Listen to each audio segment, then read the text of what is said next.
उज्जवल Bharat news, देश की प्रखर आवाज। अब नए अंदाज में। नमस्कार, उज्जवल भारत न्यूज में आप सभी का स्वागत है।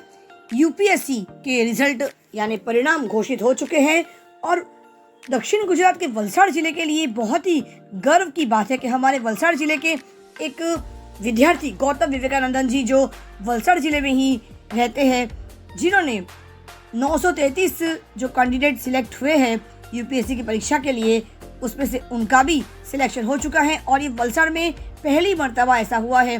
211वां उनका रैंक आया है, जो वलसाड़ के शंभूनाथ में रहते हैं और उनका रैंक है 211वां। इंजीनियरिंग के विद्यार्थी रह चुके गौतम विवेकानंदन जी, उन्होंने गोल्ड मेडल भी हासिल किया है और आज उज्जवल भारत की टीम ने उनके पूरे परिवार समेत उनसे मुलाकात की और एक्सक्लूसिव इंटरव्यू उनके साथ आज किया और उनकी राय जानने की हमने कोशिश की है और आगे भविष्य में वे किस तरफ अपने जीवन को ले जाना चाहते हैं। यूपीएससी की परीक्षा के परिणाम घोषित हो चुके हैं और उनका जो रैंक है गौतम जी का, वो है 211वां रैंक। कुल 933 लोग इस परीक्षा में सिलेक्ट हुए हैं और उनमें से हमारे वलसाड़ जिले के गौतम विवेकानंदन जी, जिनके पिताश्री मिस्टर विवेकानंदन जो एक रेलवे के रिटायर्ड एम्प्लॉय है, उनकी माता अतुल विद्यालय में शिक्षिका है और साथ में उनकी बहन वहाँ भी मौजूद थी और उसने ऐसा लगा जैसे कि वलसाड़ के लिए एक इतिहास रचा गया हो गौतम जी के द्वारा। गौतम जी ने आज वलसाड़ को ही नहीं, पूरे गुजरात को, पूरे केरला समाज को, पूरे भारतवर्ष को एक ऐसा मुकाम दिया है जो तारीफ के काबिल है और हमारे पास शब्द कम पड़ते हैं। जब हमने गौतम जी से मुलाकात ली और उनसे जब वार्तालाप किया, तब पता चला कि कितने ही सहनशील व्यक्ति है और डिसिप्लिन व्यक्ति है, अनुशासित व्यक्ति है और सिंसियर जो कहा जाता है, अनुशासन, सिंसियरिटी, वो सब क्वालिटी गौतम विवेकानंदन जी में पाया गया है। हमारे देश के दो ऐसे व्यक्तित्व, गौतम बुद्ध और स्वामी विवेकानंद, दोनों ही नाम से उनका नाम बना है गौतम विवेकानंदन जी, जिन्होंने आज फिर एक बार वलसाड़ में इतिहास रच दिया है। 211वां रैंक यूपीएससी की परीक्षा में उत्तीर्ण होकर उन्होंने वलसाड़ को फिर एक बार गर्वित कर दिया है। चलिए सुनते हैं गौतम जी की जुबानी, गौतम जी अपनी यूपीएससी की परीक्षा के बारे में क्या कहते हैं। उज्जवल भारत न्यूज पर सभी का स्वागत है। आज वलसाड़ जिले के लिए बहुत ही खुशी की बात है। शिक्षा क्षेत्र में जब कोई आगे बढ़ता है ना, तो ऐसा लगता है कि किसी ने कुछ बहुत बड़ा, कुछ सकारात्मक पथ हासिल किया, बहुत बड़ा रिवॉर्ड उसे मिला है। और अगर हम बात करते हैं यूपीएससी परीक्षा की, तो जो हमारे देश की सबसे उच्च स्तर की परीक्षा कहा जाता है यूपीएससी, जिससे हम कलेक्टर, आईपीएस जैसे व्यक्ति हम चुनाव होता है उनका। और अगर ये बात करें वलसाड़ जिले की, तो हमारे साथ फिलहाल अभी उपस्थित है गौतम विवेकानंदन जी, जो वलसाड़ जिले के शंभूनाथ के निवासी है। Upper middle class family background होने के बावजूद भी उनके फादर एक रेलवे एम्प्लॉय रह चुके हैं और गौतम जी ने, सबसे बड़ी बात है गौतम जी की, कि उन्होंने पहले ही अटेम्प्ट में उन्होंने ये यूपीएससी का एग्जाम क्लियर किया है। और आज ये मुझे बोलने में बहुत गर्वान्वित मैं महसूस कर रही हूँ कि गौतम विवेकानंदन जी ने, जो उनका नाम है विवेकानंदन, जो उनके सरनेम में आता है, आपको पता है विवेकानंद जी खुद कितने एक प्रतिभाशाली व्यक्ति रह चुके हैं और उन्होंने उनके ही लक्ष्य कदम पर चलकर जिस तरह से उन्होंने यूपीएससी पहले अटेम्प्ट में क्लियर किया है, वो बहुत बड़ी बात है। और मुझे लगता है वलसाड़ में शायद ये पहली बार ऐसा हुआ है जो पहले अटेम्प्ट में, जहाँ पे 6 लाख से ज्यादा व्यक्तियों ने परीक्षा अटेम्प्ट किया है और 933 लोगों ने उनका चुनाव हुआ है, उनमें से हमारे गौतम जी भी एक ऐसे व्यक्तित्व बन चुके हैं। अब यूपीएससी पहले ट्रायल में ही, पहले अटेम्प्ट में ही उन्होंने क्लियर किया है। तो आइए उनका स्वागत करते। सबसे पहले तो बहुत बहुत बहुत आपको बधाई Gautam ji, give a big hand. Thank you so much. हमारे साथ खुद गौतम जी यहाँ पर उपस्थित है, तो आइए उनसे पूछते हैं कि किस तरह से उन्होंने उनकी जो परीक्षा है तैयारी की है, उनका विषय क्या रहा है और अभी आने वाले समय में वो क्या उम्मीद रखते हैं। और उनके साथ उनके परिवार जन भी यहाँ पे उपस्थित है, उनके father mister Vivekanandan ji. Sir, आपका बहुत स्वागत है। Thank you. प्लीज से नमस्कार to the audience also. Thank you so much. Thank you so much. हमारे साथ उनकी गौतम जी की मम्मी भी यहाँ पे उपस्थित, उनकी माता उपस्थित है। आपका बहुत स्वागत है। हमारे साथ गौतम जी की बहन यहाँ पे उपस्थित है। आपका बहुत स्वागत है। Thank you so much. आइए अब बात करते हैं जो हमारे लिए विशेष व्यक्तित्व आज बने हैं, वो है हमारे गौतम विवेकानंद जी। गौतम जी बहुत बहुत फिर एक बार आपका मैं तहे दिल से आपका मैं स्वागत करती हूँ and many many many congrats to you. Thank you. Gautam ji please camera की तरफ बात करिए। यस। गौतम जी सबसे बड़ा सवाल ये है कि पहले अटेम्प्ट में आपने क्लियर किया UPSC. It's not a joke, not a big, it's not a small thing to clear in first attempt. तो तैयारी कैसे की थी आपने? तैयारी तो मैं जब 2021 में शुरू किया था पढ़ाई तो तब घर से किया था जी। उसके बाद मैं करीबन 8 से 9 महीने के लिए दिल्ली गया था जी। वहाँ पे मैं I joined a coaching institute है, वहाँ पे मुझे गाइडेंस मिला जी। और उसके साथ साथ सेल्फ स्टडी की जी। एंड वही ऑलमोस्ट 1.5 ईयर जी 2 इयर्स के साइकिल के बाद अब ये अच्छा रिजल्ट है। गौतम जी आपने पढ़ाई किस सब्जेक्ट में करी है? मेरा बैकग्राउंड जो है, मैंने ग्रेजुएशन किया है इंजीनियरिंग में, जी। Electronics and communication engineering, Great. BVM engineering college Anand से। Very good. आने वाले समय में क्या आप उम्मीद रखते हो कि आप किस तरफ जाना चाहते हो? वो तो अभी वैसे 100% तो नहीं बता सकता जी। 6 to 7 वीक्स में शायद सर्विस एलोकेशन का पता चलेगा, बट मैं उम्मीद कर रहा हूँ कि शायद आईपीएस या आईआरएस इन दोनों में से कोई एक सर्विस मुझे मिले। कैसा महसूस हो रहा है आपको यूपीएससी एकदम से पहली अटेम्प्ट में ही क्लियर करना? What you feel from your inner, आपको कैसा फील हो रहा है वो जरा आपके शब्दों में व्यक्त कीजिए आप। ऑनेस्टली बताऊं तो बहुत बहुत ग्रेटफुल फील कर रहा हूँ कि बिकॉज हाँ मतलब ऐसा नहीं है कि मैंने मेहनत नहीं की है, बट मैंने देखा है कि सिर्फ मेहनत से ये एग्जाम नहीं होता है। मेहनत के साथ साथ बहुत लोगों का साथ मिला है, बहुत लोगों का आशीर्वाद मिला है, सबकी दुआएं मिली है और मैं अपने आप को बहुत फॉर्चुनेट समझता हूँ कि मैं ये फर्स्ट अटेम्प्ट नहीं करता। पता है दर्शकों, मैं आपको एक बहुत सिंपल सी बात कहना चाहती हूँ। कुछ पाने के लिए कुछ खोना जरूर पड़ता है और जब उन्होंने इतनी बड़ी जब ये पद हासिल किया है तो जरूर कहीं ना कहीं उन्होंने बहुत कुछ खोया होगा। ऐसे बहुत सारे मोमेंट्स उन्होंने खोए होंगे जो उन्हें जाना चाहिए लेकिन वो नहीं जा पाए थे, तो उन्हें कहते कुर्बानी, तो सेक्रीफाइस बहुत किया होगा। तो आइए पूछते हैं कि किस प्रकार से उन्होंने कैसे कैसे अच्छे मोमेंट्स को भी उन्होंने वहाँ पे वो प्रेजेंट नहीं रह पाए, उसके बाद ना कुछ खोया तभी तो इतना बड़ा उन्हें मिला है आज। आइए बात करते हैं उन्होंने ऐसी कौन से मोमेंट्स उन्होंने जीवन में खोए हैं जो उनका बहुत जरूरी था, जाते भी वो नहीं जा पाए। तो गौतम जी ऐसे बहुत सारे क्षण समय आया होगा जब आप वहाँ पर नहीं हाजिर रह पाए, तो आपको कैसा लगा था उस टाइम समय पर? उस टाइम तो बुरा लग रहा था कि जैसे कि मेरे सिस्टर का वेडिंग हुआ था, उसके बाद रिसेप्शन पार्टी था जी। तो लेकिन रिसेप्शन जब ऑर्गेनाइज किया था वलसाड़ में, उस टाइम मैं दिल्ली में था जी। मेरा फुल फ्लेज प्रिपरेशन चल रहा था, तो मैंने घर वालों को बताया कि मैं अगर आऊं तो मेरा आने जाने का 1-2 दिन के अलावा मेरे 3-4 दिन शायद मैं नहीं पढ़ पाऊंगा इफेक्टिवली। तो तब तो बड़ा बुरा लग रहा था, बट अच्छी बात ये थी कि घर पे सबने बहुत सपोर्ट किया, मतलब वो दे आर अंडरस्टैंडिंग कि हाँ मतलब तुम इतने अच्छे कोई एग्जाम के लिए प्रिपेयर कर रहे हो, तो वो लोग बहुत अंडरस्टैंडिंग थे। उन्होंने बिल्कुल मुझे फोर्स नहीं किया, वो जानते थे कि मुझे आने की पूरी इच्छा है, बट उन्होंने फिर भी बोला कि कोई बात नहीं, तुम पढ़ाई करो, सब अच्छा।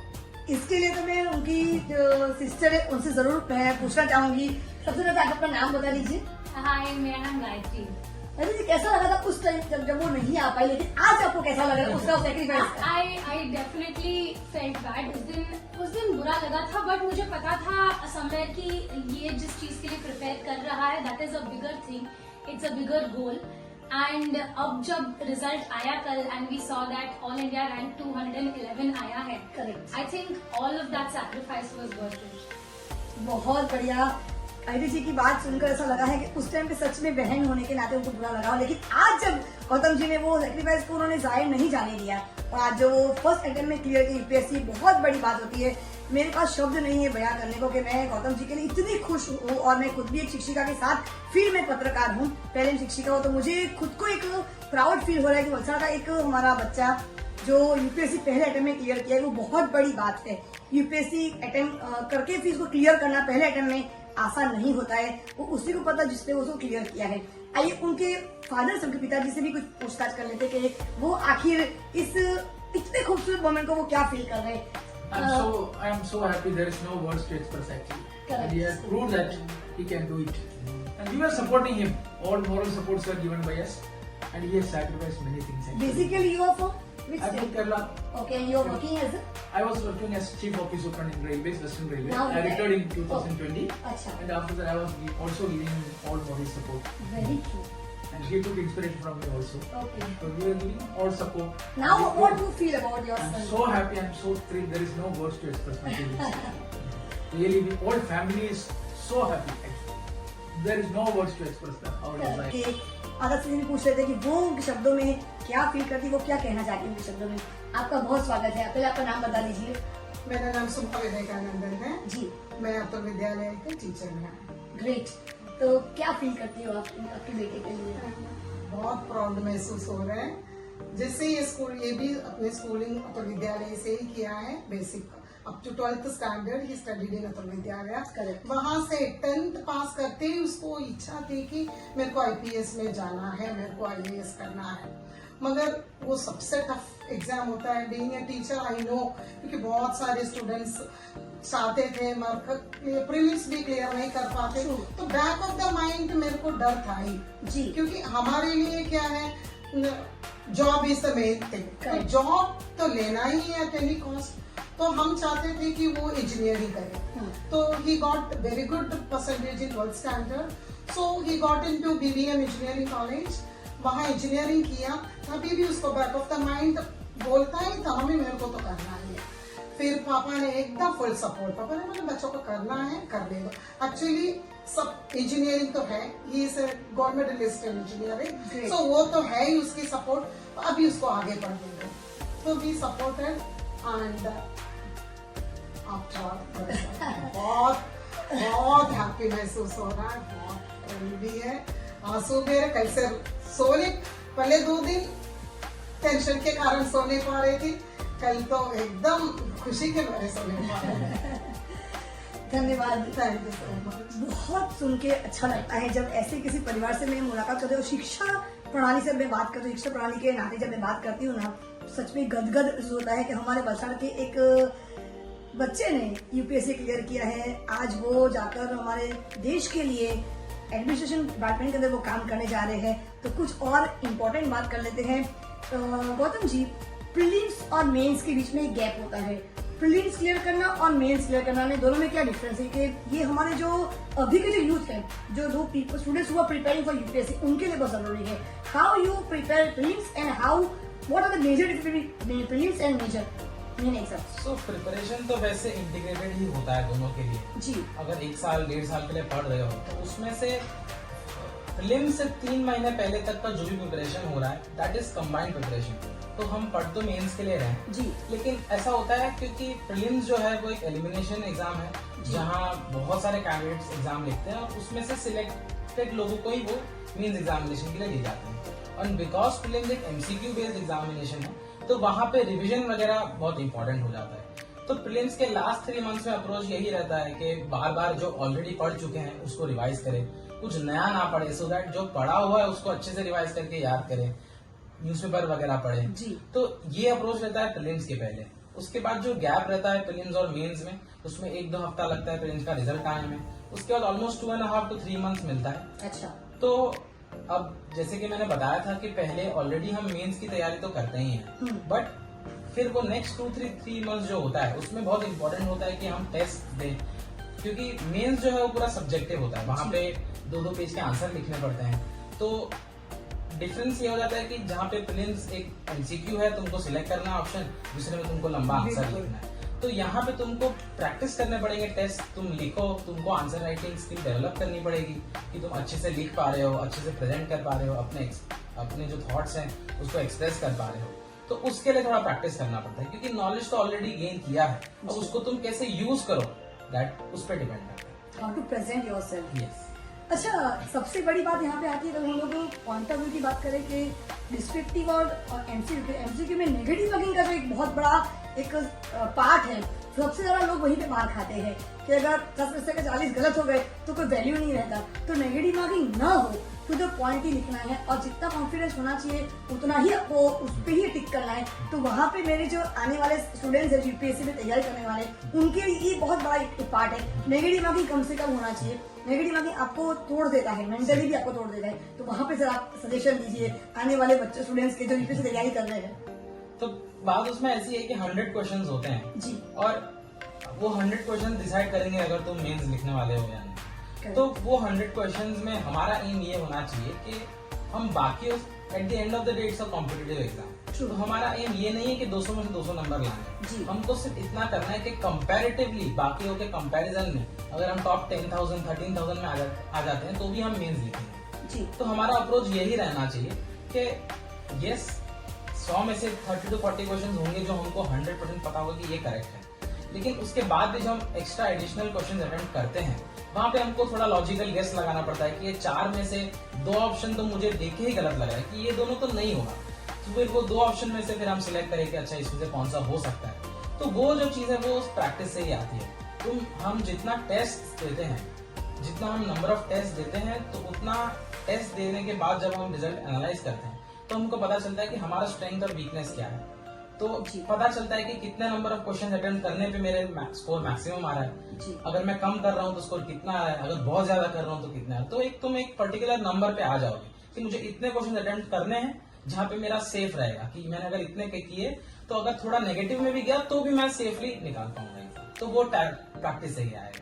गौतम जी, सबसे बड़ा एक क्वेश्चन ये भी उभर कर आ रहा है, अगर एजुकेशन बेस की बात करती हूँ ना, तो एक क्वेश्चन ये होता है कि जैसे आपने भी माइनस मार्किंग की बात कर, नेगेटिव मार्किंग की बात करी है, मैं आपसे ये पूछना चाहूंगी कि आपका सबसे स्ट्रॉन्ग पॉइंट क्या रहा है और सबसे वीक पॉइंट क्या रहा है, जिसमें आपको बहुत मेहनत करनी पड़ी, और ऐसा कौन सा सब्जेक्ट जिसपे आपको बहुत कम मेहनत करनी पड़ी, वो ऑलरेडी आपका प्लस पॉइंट था, तो उस पर जरा आप नजर डालिए। वैसे ऐसा तो नहीं, मतलब मेहनत तो ऑलमोस्ट सब में लगी है, बट पर्सनल लाइकिंग के हिसाब से अगर देखें तो कुछ सब्जेक्ट्स थे जैसे कि कॉन्स्टिट्यूशन के बारे में, पॉलिटी और गवर्नेंस के बारे में, ये कुछ सब्जेक्ट्स हैं जो मुझे पर्सनली बहुत पसंद रहते थे। तो उनको मैं थोड़ा और एडिशनल टाइम देके पढ़ता था, तो वो मेरा एक स्ट्रॉन्ग पॉइंट हो गया था। लेकिन जब मैंने शुरू किया था उस टाइम पे जो हमारा प्राचीन एंशिएंट हिस्ट्री वगैरह जो है वो मुझे ऐसा लगता था कि वहाँ पे मेरा थोड़ा सा वीक है। तो इसलिए फिर मैंने लास्ट में मेरे को जब रियलाइज हुआ कि मेरे को यहाँ पे वर्क करना पड़ेगा, तो एडिशनली मैंने उसको करके इतना कर लिया कि वहां से अगर 10 में से सारे क्वेश्चन भी नहीं कर पाऊँ तो जो 5 से 6 आसान सवाल है वो गलत नहीं करने मुझे, जो सब सही कर रहे हैं। बाकी जो सबसे नहीं हो रहा है वो मेरे से भी नहीं होगा तो प्रॉब्लम नहीं है। तो वही अप्रोच रहा था कि एक एवरेज, सब में एवरेज तो परफॉर्म करना पड़ेगा। गौतम जी, एक महत्वपूर्ण सवाल ये उठकर आ रहा है कि यूपीएससी हो या कोई कॉम्पिटिटिव एग्जाम हो, we work for accuracy and then we work for speed. पहले सारे सही होना आना, 100 में 100 पूरा आना चाहिए, 10 में से 10 रहे, उसके बाद हम लोग स्पीड में काम करते हैं। तो आप हमारे अभी के युवा वर्ग जो यूपीएससी तैयारी कर रहे हैं यूपीएससी की, तो उनके एक्यूरेसी और स्पीड को दोनों में से पहले किसको आप सिलेक्ट करना कहने के लिए आप हमको सलाह देना चाहते हो कि which should attempt first, accuracy, work for accuracy first और वर्क फॉर स्पीड फर्स्ट? मैं तो ऐसा ही कहूंगा कि दोनों को साथ में ही लेके चलो, मतलब they are like 2 wheels of the same vehicle. अगर तुमने एक पे फोकस किया तो बैलेंस हिल जाएगा। तो अप्रोच ऐसा ही होना चाहिए कि दोनों पे फोकस करें।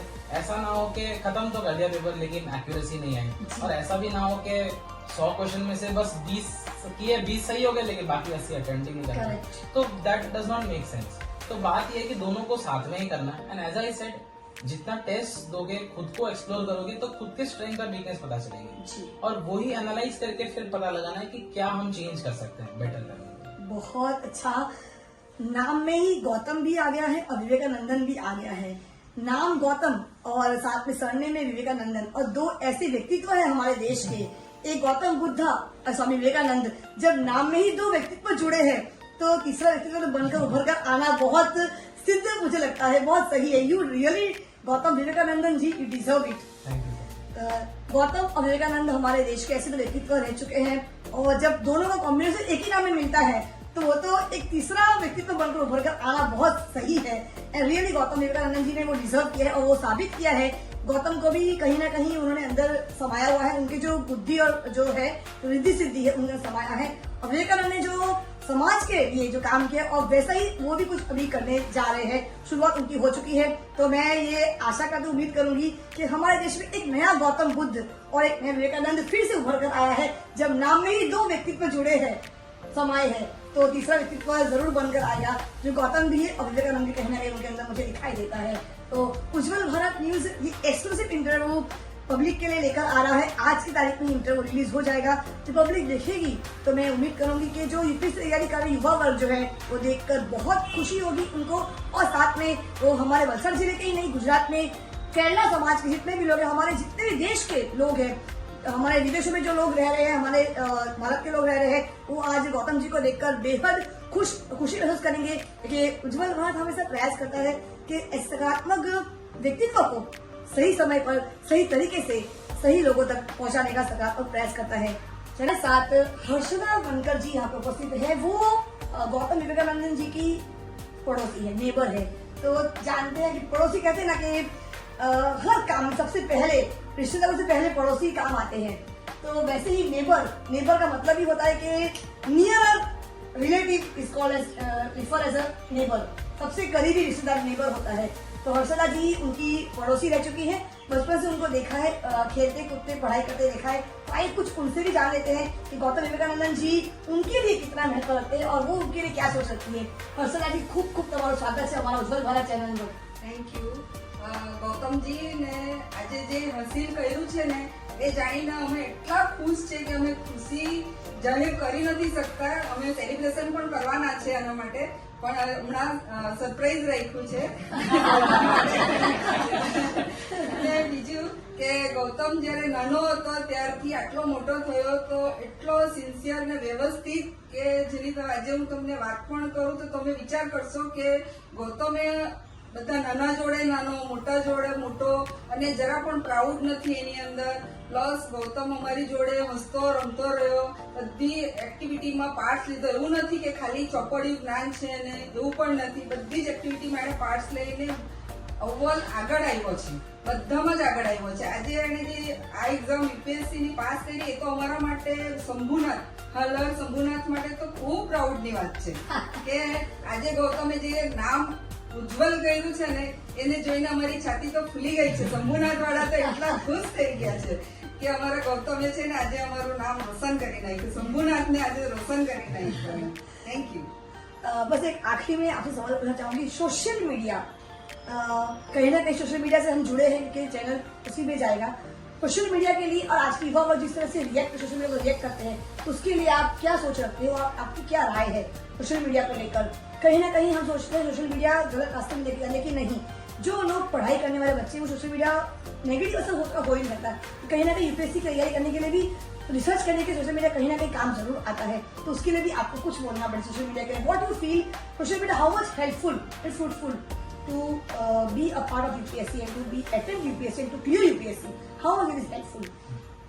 तो सोशल मीडिया की बात करूँ तो एक्चुअली सोशल मीडिया नहीं, कोई भी चीज हम जनरली देखें तो उस चीज का इस्तेमाल सही तरीके से भी हो सकता है और उस चीज का गलत इस्तेमाल भी हो सकता है। तो at the end of the day वो हम पे है कि हम उसका इस्तेमाल किस लिए कर रहे हैं और क्या रीजन से कर रहे हैं। तो डेफिनेटली जो भी यूपीएससी के लिए प्रिपेयर कर रहा है, अगर वो सोशल मीडिया यूज कर रहा है कुछ रिसोर्सेज के लिए, जैसे कि टेलीग्राम जैसे एप्लीकेशंस है जहाँ पे मटेरियल्स मिल जाते हैं, पीडीएफ बुक्स मिल जाते हैं, लेक्चर्स मिल जाते हैं, तो ये सब बहुत अच्छी बात है। क्योंकि बहुत लोग जो हैं अफोर्ड नहीं कर पाते क्लासेस जाना, ज्वाइन करना, तो वहाँ उन लोगों के लिए बहुत बेनिफिट होता है कि मटेरियल्स, बुक्स, लेक्चर ये सब वहाँ पे मिल जाती है फ्री ऑफ कॉस्ट। तो ये ऐसा उपयोग करेंगे रीड करने के लिए, नई नई चीज़ों के बारे में पढ़ने के लिए, तो इस तरीके से सोशल मीडिया का यूज़ करें यूपीएससी के लिए तो बहुत अच्छा रहेगा। बट वही बात है कि कंट्रोल में रखना पड़ेगा कि ऐसा नहीं कि पूरा दिन फिर कुछ यूट्यूब पे या इंस्टाग्राम पे स्क्रॉल करते रहे, वो फिर हेल्प नहीं करेगा। तो डेफिनेटली सोशल मीडिया पे तुम पार्ट रहो, एक्टिव रहो, क्योंकि social media will help you in being aware कि क्या हो रहा है दुनिया में। और इस एग्जाम को निकालने के लिए अवेयरनेस बहुत ज्यादा इंपॉर्टेंट है। बट सोशल मीडिया को तुमको कंट्रोल करना है and it should not be the other way around. तो ही तुम कर पाओगे। बहुत सही गौतम जी ने नपी तुली और माप में बात कही है कि नियंत्रित आपको खुद को उस पे करना है, ना कि वो आपको आप उस पे हावी ना हो जाइए। सोशल मीडिया में अगर आप पर हावी हो गए तो फिर आप वहां पर आपकी हार निश्चित है, लेकिन अगर आपने सोशल मीडिया को नियंत्रित करना सीख लिया तो आपकी जीत भी निश्चित है। हार और जीत हमारे अंदर ही है कि आपको सिर्फ नियंत्रित सोच रखनी है कि आपको आखिर इसका कितना इस्तेमाल और कैसे करना है। अगर आपने नियंत्रण करना सीख लिया तो आपकी जीत निश्चित है। उज्जवल भारत न्यूज, देश की प्रखर आवाज, सीमा भट्टाचार्य, वलसाड़ से। धन्यवाद।